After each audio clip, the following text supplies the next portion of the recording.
Investment करना चाहते हैं जिसका सॉइल टेस्ट हो चुका हो और 4 साल की आसान एक साथ में माहाना 18,750 रुपए में आप इन्वेस्टमेंट कर सकें। अस्सलाम वालेकुम, प्रोग्रेसिव रियल एस्टेट के साथ मैं हूं सुमेरा कुरैशी। आप सबके लिए गुड न्यूज़ है, हमारा प्रोजेक्ट सल्तनत जो कि बहुत ही प्राइम लोकेशन पर वाक़ है और जो कि प्रोजेक्ट है ग्राउंड प्लस 12 का।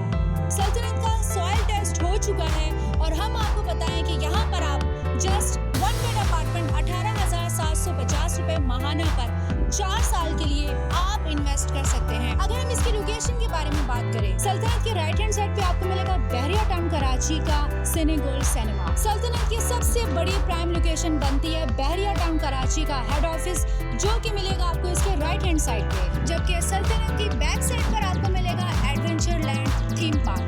सो अगर आपके पास डिस्प्यूटेड फाइल्स हैं और अगर आपकी फाइल ब्लॉक हो चुकी है तो आप सल्तनत में मर्जिंग के ऑप्शंस को भी अवेल कर सकते हैं और बहरिया टाउन कराची की प्राइम लोकेशन में इन्वेस्टमेंट कर वो भी सिर्फ 18,750 रुपए माहाना पर अपने फ्यूचर को सेव कर सकते हैं। बुकिंग करवाने के लिए डिस्क्रिप्शन में दिए गए कॉन्टैक्ट नंबर पर रब्ता कीजिए।